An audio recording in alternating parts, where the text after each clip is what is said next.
Okay, നോക്കട്ടെ. നമ്മുടെ ആദ്യത്തെ റൈറ്റ് SSLC ഇംഗ്ലീഷിൽ നമുക്ക് ആദ്യമായിട്ട് വരുന്ന സംഭവം എന്താണെന്ന് അറിയോ? ഓഡിബിൾ ആണല്ലോ. എന്തെങ്കിലും ഇഷ്യൂസ് ഉണ്ടെങ്കിൽ പറയണം കേട്ടോ. വോയിസ് എന്തെങ്കിലും പ്രശ്നം ഉണ്ടെങ്കിലും ഒന്ന് പറയണം. ഓക്കെ, അപ്പോൾ നമ്മൾ സ്റ്റാർട്ട് ചെയ്യാം. ഓക്കെ ആണല്ലോ അല്ലേ?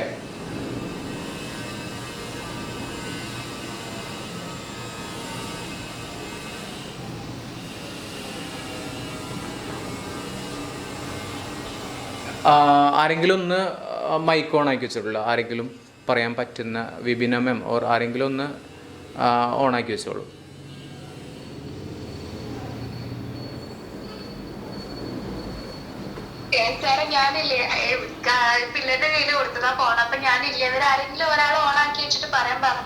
ഓക്കെ ഓക്കെ, അത് മതി, അത് മതി. Yes, okay. സോ നമ്മുടെ ആദ്യത്തെ ക്വസ്റ്റ്യൻ എന്ന് പറയുന്നത്, നമ്മുടെ SSLC ഇംഗ്ലീഷിൽ ആദ്യത്തെ ക്വസ്റ്റ്യൻ എന്ന് പറയുന്നത് പാസേജ് ആണ്. പാസേജ് നമുക്ക് ആദ്യം ഒരു പാസേജ് തന്നിട്ടായിരിക്കും. എന്താണ് പാസേജ് എന്ന് പറഞ്ഞു കഴിഞ്ഞാൽ? പാസേജ് എന്താണ് അറിയുന്നവർ റെസ്പോണ്ട് ചെയ്തോളൂ. പാസേജ് എന്താണ്? What is passage? പാസേജ് എന്ന് പറഞ്ഞു കഴിഞ്ഞാൽ രണ്ടോ അതിൽ കൂടുതലോ പാരഗ്രാഫുകളുടെ കൂട്ടത്തിലാണ് നമ്മൾ എന്ത് പറയുന്ന പാസേജ് തരുന്നത്. അപ്പോൾ നമുക്ക് എന്ത് തന്നിട്ടുണ്ടാവും? ഒരു പാസേജ് തന്നിട്ടുണ്ടായിരിക്കും. ആ പാസേജിൽ നിന്ന് ഉത്തരം എഴുതാനായിട്ടുള്ള ചോദ്യങ്ങളാണ് നമുക്ക് ആദ്യത്തെ ചോദിക്കുന്നത്. അത് വരുന്നത് 5 മാർക്കിന്റെ ക്വസ്റ്റ്യൻ ആണ് കേട്ടോ. 5 മാർക്കിന്റെ ക്വസ്റ്റ്യൻ ആണ് ഇത് വരുന്നത്. 5 മാർക്സിന്റെ ക്വസ്റ്റ്യൻ ആണ്. ഏറ്റവും ആദ്യത്തെ ചോദ്യം എന്ന് പറയുന്നത് ഇത് തന്നെയാണ്. 5 മാർക്സിന്റെ 5 ക്വസ്റ്റ്യൻസ് ആണ് നോർമലി ഉണ്ടാവാറുള്ളത്. ഓക്കെ, അതിൽ ആദ്യമായിട്ട് നമ്മളെ ഒരു പാസേജ് തന്നിട്ടുണ്ടായിരിക്കും. ആ പാസേജിൽ നിന്ന് നമുക്ക് എന്ത് എഴുതണം? ആൻസർ എഴുതാനായിട്ടുള്ള ഒരു സംഭവം. നിങ്ങൾക്ക് മോഡലൊക്കെ കണ്ടിട്ടുണ്ടായിരിക്കുമല്ലോ അല്ലെ? മോഡലൊക്കെ പ്രാക്ടീസ് ചെയ്തിട്ടുണ്ടാവുന്നല്ലേ? അപ്പൊ നോക്കി നോക്കി, ആദ്യം നമുക്കൊരു പാസേജ് തന്നിട്ടുണ്ടായിരിക്കും. അതിൽ നിന്ന് ആൻസർ എഴുതാനായിട്ടുള്ളതാണ്. ആൻസർ എഴുതുമ്പോൾ ശ്രദ്ധിക്കേണ്ട കുറച്ച് കാര്യങ്ങൾ പറയാം. അതിനുശേഷം നമ്മൾ വീണ്ടും ഒന്ന് റിവൈസ് ചെയ്തിട്ടുണ്ട്. ആൻസർ എന്ന് പറയുന്നത് വളരെ വലിയ ആൻസർ അല്ലാതെ ഷോർട്ട് ആക്കിയിട്ട് ആൻസർ ചെയ്യാനായിട്ട് നോക്കുക. ചെറിയ തരത്തിൽ ആൻസർ ചെയ്യാനായിട്ട് നോക്കുക. കാരണം നിങ്ങൾ വലുതാക്കി എഴുതി കഴിഞ്ഞാൽ ടീച്ചേഴ്സ് ആയിരിക്കും നിങ്ങൾ ആ പാരഗ്രാഫിലത്തെ മുഴുവൻ കണ്ടന്റ് അല്ലെങ്കിൽ വലിയൊരു ഭാഗം എഴുതി വെച്ചിട്ടുണ്ട്. ബിക്കോസ് നിങ്ങൾക്ക് അത് മനസ്സിലായിട്ടില്ല. അതുകൊണ്ടാണ് ഈ കുട്ടി ഫുള്ളായിട്ട് ഇത്രയും ഭാഗം എഴുതി വെച്ചിട്ടുള്ളത് എന്നുള്ളത് തോന്നാനായിട്ട് സാധ്യതയില്ല. അപ്പൊ അതുകൊണ്ട് തന്നെ ഷോർട്ട് ആയിട്ട് മെയിൻ ആയിട്ട് ഉദ്ദേശിക്കുന്ന ആൻസർ എന്താണോ അത് മാത്രം എഴുതാനായിട്ട് നോക്കുക. ഓക്കെ, അതാണ് ഒന്നാമത്തെ കാര്യം എന്ന് പറഞ്ഞത്. ഇതിൽ ചെക്ക് ചെയ്യപ്പെടുന്നത് നിങ്ങൾക്ക് ഈ പറയുന്ന ഈ പാസേജ് നല്ല രീതിയിൽ മനസ്സിലാകുന്നുണ്ടോ എന്നുള്ളതാണ് ചെക്ക് ചെയ്യുന്നത്. ഓക്കെ, അണ്ടർസ്റ്റാൻഡിങ് എത്രത്തോളം ഉണ്ട് എന്നുള്ളതാണ് ഇവിടെ ചെക്ക് ചെയ്യുന്നത്. അപ്പൊ അതേപോലെ തന്നെ മനസ്സിലാക്കിയിട്ട് എഴുതാനായിട്ട് നോക്കുക. രണ്ടാമത്തെ കാര്യം തന്നെ വൊക്കാബുലറി ആണ്. വൊക്കാബുലറി എന്ന് പറഞ്ഞാൽ ന്യൂ വേർഡ്സ് ആണ്. വൊക്കാബുലറി ടെസ്റ്റ് ചെയ്യും. അതായത് നിങ്ങൾക്ക് ഈ പറഞ്ഞതിൽ നിന്നുള്ള കണ്ടന്റ് വ്യക്തമായിട്ട് ധാരണ കിട്ടിയിട്ടുണ്ടോ എന്നുള്ളത് നോക്കും. വൊക്കാബുലറി ശരിക്കും മനസ്സിലായിട്ടുണ്ടോ? ഈ ഒരു പാസേജിൽ ഉപയോഗിച്ചിട്ടുള്ള വാക്കുകൾ നല്ല വ്യക്തമായിട്ട് മനസ്സിലായിട്ടുണ്ടോ എന്നുള്ളതാണ് ഇവിടെ നോക്കുന്നത്. ഓക്കെ, അതാണ് വൊക്കാബുലറി എന്നതുകൊണ്ട് ഉദ്ദേശിക്കുന്നത്. കിട്ടിയോ? മനസ്സിലായോ?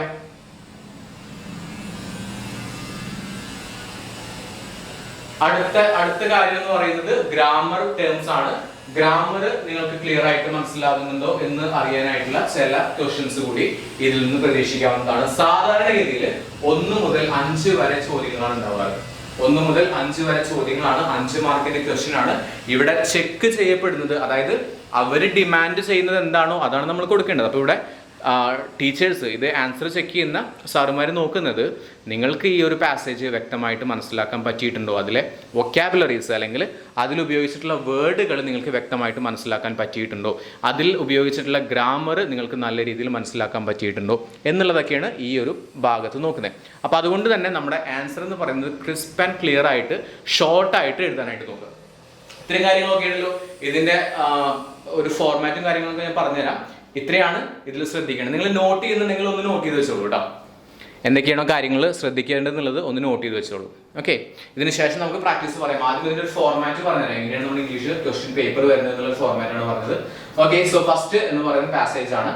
ഓക്കെ, സോ അതിൽ നിന്ന് ഒരിക്കലും മാർക്കുകൾ മിസ് ചെയ്യാതെ നോക്കുക. അപ്പോൾ നിങ്ങൾക്ക് ചെയ്യാൻ പറ്റുന്ന ഒരു കാര്യം നിങ്ങളുടെ ചാപ്റ്റേഴ്സ് എല്ലാതും നല്ല രീതിയിൽ ഒന്ന് വായിച്ച് സെറ്റ് ചെയ്യുക എന്നുള്ളതാണ്. ഓക്കെ, അത് വായിച്ചാൽ തന്നെ നിങ്ങൾക്ക് വ്യക്തമായിട്ടുള്ളൊരു ധാരണ ഉണ്ടായിരിക്കും. അതിൻ്റെ മലയാളം കാര്യങ്ങളൊക്കെ മനസ്സിലാക്കി കഴിഞ്ഞാൽ വ്യക്തമായിട്ട് അറിയാൻ പറ്റും. ഓക്കെ, ചില വേർഡുകളൊക്കെ നല്ല നോക്കി വെക്കണം. അപ്പോൾ നമ്മൾ ഇംഗ്ലീഷൊക്കെ നോക്കുന്ന സമയത്ത് ആ ബാനിയൻ ട്രീയുടെ ചാപ്റ്റർ ഉണ്ടല്ലോ, അപ്പോൾ അതിൽ delving in to my pocket എന്നൊക്കെ പറയാറുണ്ട്. ഡെൽവിങ് എന്നൊക്കെ പറഞ്ഞിട്ടൊരു വേർഡ് ഉണ്ട്. അപ്പോൾ അത്തരത്തിലുള്ള വേർഡുകളൊക്കെ ഒന്ന് നമ്മൾക്ക് അതുവരെ അതിന് മുന്നേ കേട്ട് പരിചയമില്ലാത്ത വേർഡുകളൊക്കെ ഉണ്ടെന്നുണ്ടെങ്കിൽ അതൊന്ന് നോട്ട് ചെയ്തിട്ട് ചുമ്മാ ജസ്റ്റ് ഒന്ന് വേർഡ് ഒന്ന് മനസ്സിലാക്കി വെച്ചാൽ മതി. അത് ബൈ ഹാർട്ട് ചെയ്യേണ്ട ആവശ്യമൊന്നുമില്ല. ജസ്റ്റ് ഒന്ന് മനസ്സിലാക്കി കഴിഞ്ഞാൽ തന്നെ നമുക്ക് അറിയാൻ പറ്റും ഈ ഒരു സിറ്റുവേഷനിൽ ഈ ഒരു വേർഡാണ് ഉപയോഗിക്കുന്നത് എന്ന് മനസ്സിലാക്കാൻ പറ്റും. ഓക്കെ, അടുത്തത് വരുന്നത് പോയമാണ്. നമ്മൾക്ക് ഒരു പോയത്തിന്റെ ചെറിയ ഒരു ഭാഗം തന്നിട്ടുണ്ടാവും. അപ്രിസിയേഷന്റെ ഭാഗമല്ല കേട്ടോ, പോയം തന്നിട്ട് പോയത്തിന്റെ ഏതെങ്കിലും ഒരു ചെറിയ ഭാഗം തന്നിട്ടുണ്ടായിരിക്കും. എന്നിട്ട് അതിൽ നിന്നുള്ള ചോദ്യങ്ങൾ വരും. അതാണ് രണ്ടാമത്തെ ഒരു ക്വസ്റ്റ്യൻ ആയിട്ട് വരുന്നത്. 4 മാർക്കിന്റെ ക്വസ്റ്റ്യൻ ആണിത്. 4 മാർക്കിൻ്റെതാണ് സാധാരണഗതിയിൽ ഈ ഒരു ചോദ്യം ചോദിക്കാറ്. അപ്പൊ ഇവിടെ ശ്രദ്ധിക്കേണ്ടത് ഈ പോയത്തിന്റെ ഇന്നർ മീനിങ്, അതായത് നമുക്കൊരു പോയം വായിച്ചു കഴിഞ്ഞാൽ ഒരിക്കലും എന്ത് ചെയ്യില്ല, പോയം മനസ്സിലാവില്ല എന്നുള്ളതാണ്. ഓക്കെ, അപ്പൊ പോയം മനസ്സിലാവണമെന്നുണ്ടെങ്കിൽ നമ്മൾ എന്ത് ചെയ്യണം, ഇതിൻ്റെ കവി എന്താണോ ഉദ്ദേശിച്ചിട്ടുള്ളത് എന്നുള്ളത് നമുക്ക് ഡീറ്റെയിൽ ആയിട്ട് അറിഞ്ഞിരിക്കണം. അപ്പോൾ നമുക്ക് കവിതയുടെ ആശയം മലയാളത്തിൽ അല്ലെങ്കിൽ അതൊക്കെ ടീച്ചേഴ്സ് നമുക്ക് ഓൾറെഡി പറഞ്ഞു തന്നിട്ടുണ്ടായിരിക്കും. അത് ഒന്ന് നല്ല രീതിയിൽ മനസ്സിലാക്കി വയ്ക്കാം. ഓക്കെ, ഒരൊറ്റ മിനിറ്റ്. യെസ്, ഓക്കെ, അപ്പോൾ അതൊന്ന് മനസ്സിലാക്കി വെക്കുക. എന്താണ് ആ കവിതയുടെ ആശയം എന്നുള്ളത് നല്ല രീതിയിൽ മനസ്സിലാക്കി വെക്കുക. ഇവിടെ നിങ്ങൾക്ക് മനസ്സിലായോ എന്ന് ചെക്ക് ചെയ്യുന്നത് കുറച്ച് കാര്യങ്ങളാണ്. Inner meaning of the poem, ആ പോയത്തിന്റെ ഇന്നർ മീനിങ്. എല്ലാ പോയം പറയുന്ന സമയത്ത് ഇപ്പൊ നമ്മൾ ബ്ലോവിങ്ങിന്റെ വിൻഡ് പറയുന്ന സമയത്ത് അതിൽ പറയുന്നത് സമാധാനത്തെക്കുറിച്ചും അതേപോലെ തന്നെ വാറിനെ കുറിച്ചും, വാറ്, പീസ്, ഇത്തരത്തിലുള്ള കാര്യങ്ങളെ കുറിച്ചൊക്കെയാണ് പറയുന്നത്. അപ്പോൾ അതിൻ്റെ ഉള്ളിലത്തെ മീനിങ് നിങ്ങൾക്ക് മനസ്സിലായിട്ടുണ്ടോ എന്നുള്ളതാണ് നമ്മുടെ എവിടെ നോക്കുന്നത്, ഈ പറയുന്ന പോയം തന്നിട്ട് അതിൽ നിന്ന് ക്വസ്റ്റ്യൻ വരുന്നതിൽ ചോദിക്കുന്നത്. ഇനി ഏത് തരത്തിലുള്ള പാറ്റേൺ ആണ് കവി ഉദ്ദേശിച്ചിട്ടുള്ളത്? നമ്മൾ പറയില്ലേ, ഇയാംബിക് ആണോ അല്ലെങ്കിൽ ബല്ലാഡാണോ, അങ്ങനെയുള്ള സംഭവങ്ങൾ ഏത് തരത്തിലുള്ള പോയമാണ് എന്നുള്ളത് മനസ്സിലാക്കണം. പോയറ്റിക് ഡിവൈസസ് ആയിട്ടുള്ള സിമിലി, മെറ്റഫർ, പിന്നെ പെർസോണിഫിക്കേഷൻ, അലിറ്ററേഷൻ, അസൊനൻസ്, ഇത്തരത്തിലുള്ള കാര്യങ്ങൾ നിങ്ങൾക്ക് മനസ്സിലാക്കാൻ പറ്റിയിട്ടുണ്ടോ എന്നുള്ളതാണ് ചെക്ക് ചെയ്യും. സാധാരണഗതിയിൽ 4 മാർക്കിനാണ് ഈ ഒരു ടൈപ്പ് ക്വസ്റ്റ്യൻസ് വരുന്നത്. കിട്ടിയോ? ഇത്രയും കാര്യങ്ങൾ മനസ്സിലായോ?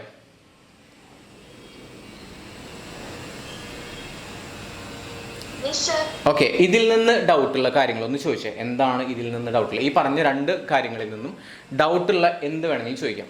നിങ്ങൾക്ക് ആവശ്യമായിട്ടുള്ള ഇതിൽ കൂടുതൽ എന്തെങ്കിലും കാര്യങ്ങൾ വേണമെങ്കിൽ പറഞ്ഞുതരാം.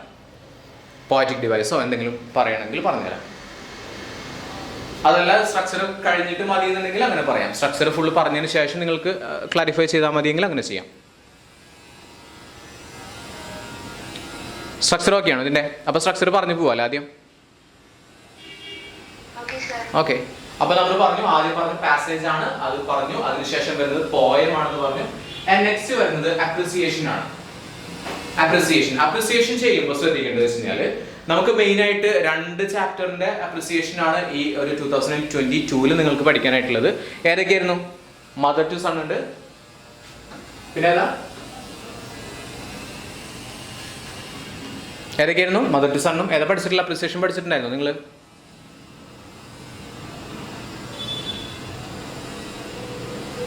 നമുക്ക് വരുന്നത് 5 പോയമാണ് വരുന്നത്. അതിൽ മെയിൻ ആയിട്ട് നിങ്ങൾ നോക്കേണ്ടത് മദർ ടു സൺ നോക്കി വയ്ക്കാം. പിന്നെ വേറെ ഏതായിരുന്നു? ബല്ലാഡ് നോക്കി വയ്ക്കാം. ബല്ലാഡ് ഓഫ് ഫാദർ വില്ലിഗൻ, അത് നോക്കി വയ്ക്കാം. ഓക്കെ, ഇനി അപ്രിസിയേഷൻ എഴുതേണ്ടത് എങ്ങനെയാണെന്ന് അറിയോ? അപ്രിസിയേഷൻ ഒന്നാമത്തെ കാര്യം എന്ന് വെച്ചാൽ നിങ്ങൾക്ക് അപ്രിസിയേഷൻ ബൈ ഹാർട്ട് പഠിക്കാം.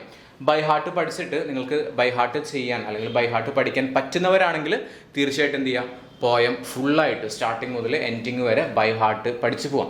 അല്ലാന്നുണ്ടെങ്കിൽ കുറച്ചും കൂടിയും ഉണ്ടാക്കി എഴുതാൻ പറ്റുന്നവരാണെന്നുണ്ടെങ്കിൽ, അല്ലെങ്കിൽ ഇനി ബൈ ഹാർട്ട് പഠിക്കാൻ ഇനി സമയമില്ല എന്നുണ്ടെങ്കിൽ നിങ്ങൾക്ക് ചെയ്യാൻ പറ്റുന്ന ഒരു കാര്യം എന്ന് പറഞ്ഞു കഴിഞ്ഞാൽ, ആദ്യം ഇതിന്റെ പാറ്റേൺ പറഞ്ഞുതരാം. ആദ്യം എഴുതുന്നത് നെയിം, പോയത്തിന്റെ പേര്, പോയത്തിന്റെ ഓഥറുടെ പേര് പറയാം. ഓക്കെ, അതിനുശേഷം പോയത്തിന്റെ മെയിൻ ആയിട്ടുള്ള ഒരു ആശയം എന്താണെന്നുള്ളത് പറയാം. മെയിൻ ആയിട്ടുള്ള അതിന്റെ ഒരു ആശയം, ഐഡിയ എന്താണെന്നുള്ളത് പറയാം.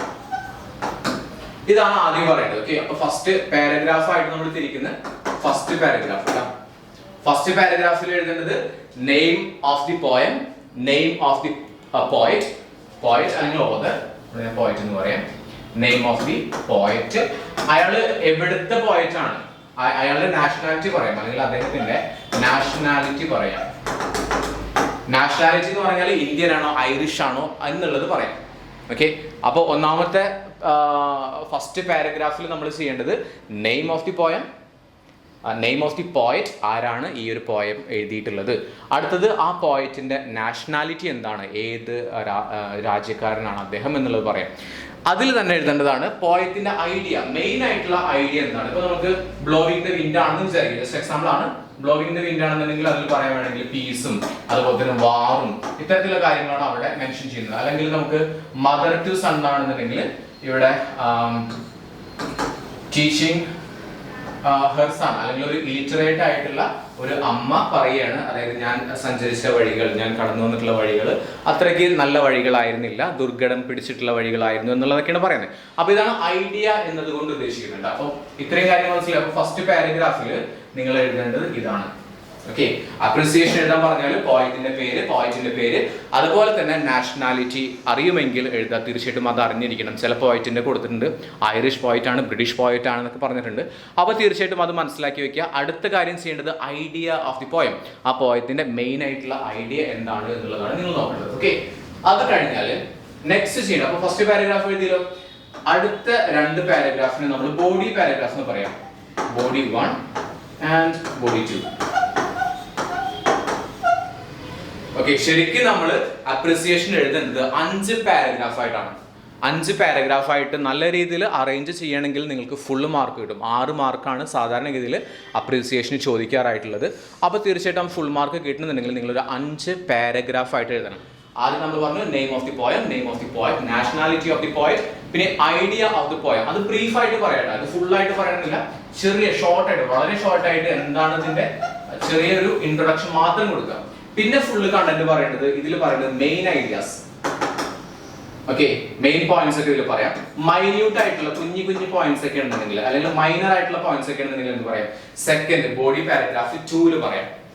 അപ്പോൾ നമ്മൾ 3 പാരഗ്രാഫ് എഴുതി കഴിഞ്ഞു. ഫസ്റ്റത്തെ പാരഗ്രാഫിൽ name of the poet, nationality of the poet എഴുതി, ഐഡിയ എഴുതി. അടുത്ത ബോഡി പാരഗ്രാഫ് 1 ആ പോയത്തിൽ പറയുന്ന മെയിൻ ആയിട്ടുള്ള ഐഡിയകൾ മാത്രം എഴുതുക. ബോഡി പാരഗ്രാഫ് 2 മൈന്യൂട്ട് ആയിട്ട് അതിൽ ഇനി കുഞ്ഞു കാര്യങ്ങൾ എന്തൊക്കെ മെൻഷൻ ചെയ്തിട്ടുണ്ടെന്നുള്ളത് പറയാം. ഇത്രയും കാര്യങ്ങൾ പറഞ്ഞു കഴിഞ്ഞാൽ പോയത്തിന്റെ ഒരുപാട് കാര്യങ്ങൾ നമ്മൾ പറഞ്ഞു കഴിഞ്ഞു. ഇനി നമ്മൾ അടുത്ത പാരഗ്രാഫ്, മൂന്നാമത്തെ പാരഗ്രാഫിൽ പറയേണ്ടത് പോയറ്റിക് ഡിവൈസസ്. ഇതിൽ പറയേണ്ടത്, ഇതിൽ കുറച്ച് കൂടുതൽ കാര്യങ്ങൾ നമുക്ക് പറയാം.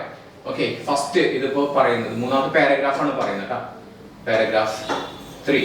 ഇതിൽ പറയേണ്ടത് റൈമിംഗ് വേർഡ്സ് പറയാം.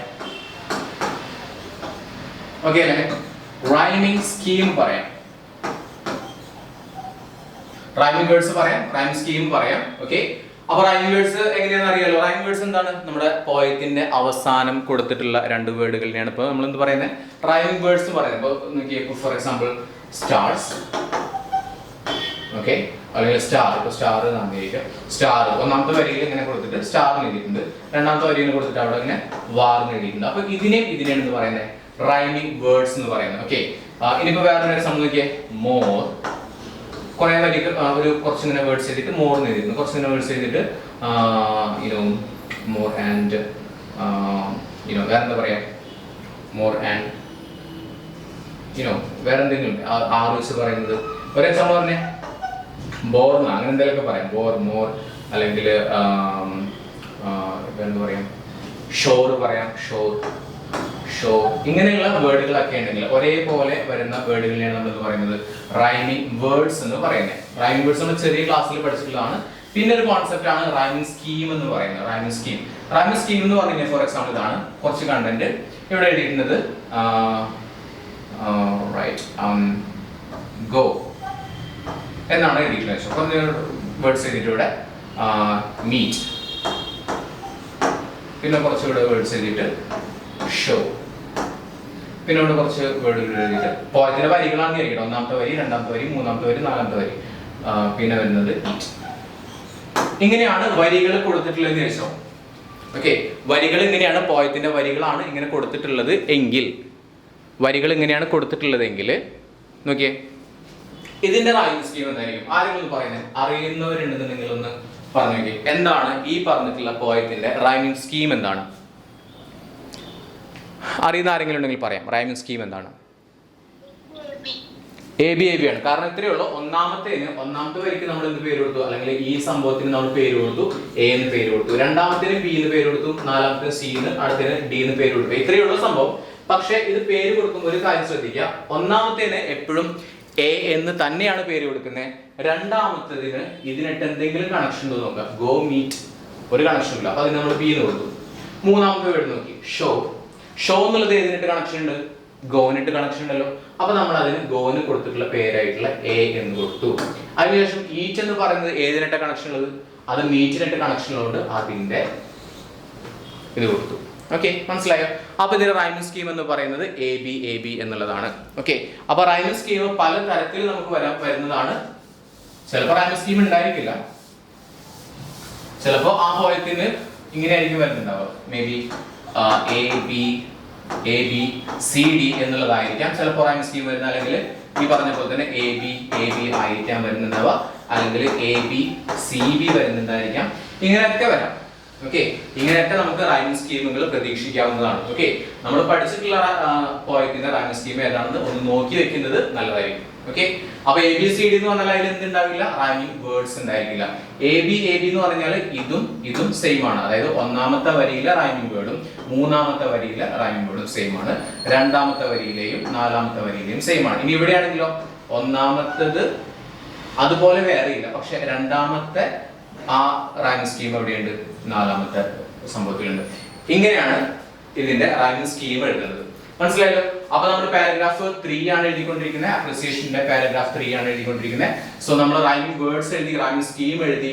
ഇനി പറയേണ്ടത് പോയറ്റിക് ഡിവൈസസ് ആയിട്ടുള്ള അസോണൻസ്, അലിറ്ററേഷൻ, പിന്നെന്തായിരുന്നു, ഹൈപ്പർബോളി ഒക്കെ ഉണ്ടെന്നുണ്ടെങ്കിൽ പറയാം. പിന്നെ പറയേണ്ടത് പെർസോണിഫിക്കേഷൻ,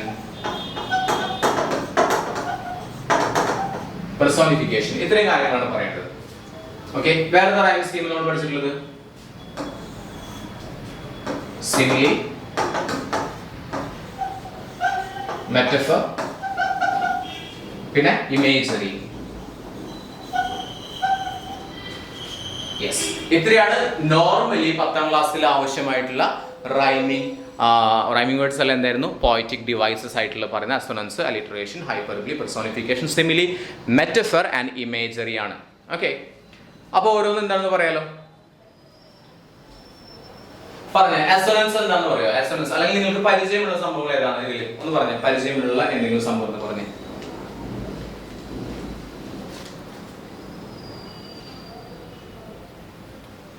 ഏതെങ്കിലും പരിചയമുള്ളതുണ്ടോ?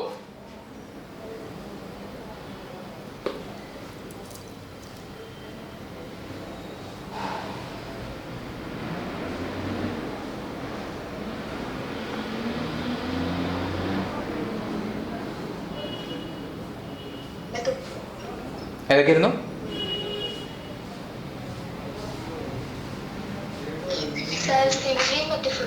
സിമിലി, മെറ്റഫർ അറിയാം. ഓക്കെ, സിമിലി അപ്പൊ ഒന്ന് പറയാം. സിമിലി നിങ്ങൾക്ക് അറിയുന്ന കാര്യങ്ങൾ തന്നെ ആദ്യം പറയാം. സിമിലി എന്ന് പറയുന്നത് ഒരു സംഭവം നമ്മൾ മറ്റൊരു സംഭവത്തിനോട് കമ്പയർ ചെയ്യുന്നതാണ്. ഫോർ എക്സാമ്പിൾ, ഒരു സംഭവം മറ്റൊരു സംഭവമാണ് എന്ന് പറയുന്നതാണ് എന്ന് പറയുന്നത് സിമിലി എന്ന് പറയുന്നത്. ഫോർ എക്സാമ്പിൾ, സിമ്പിൾ ആയിട്ട് പറയണം,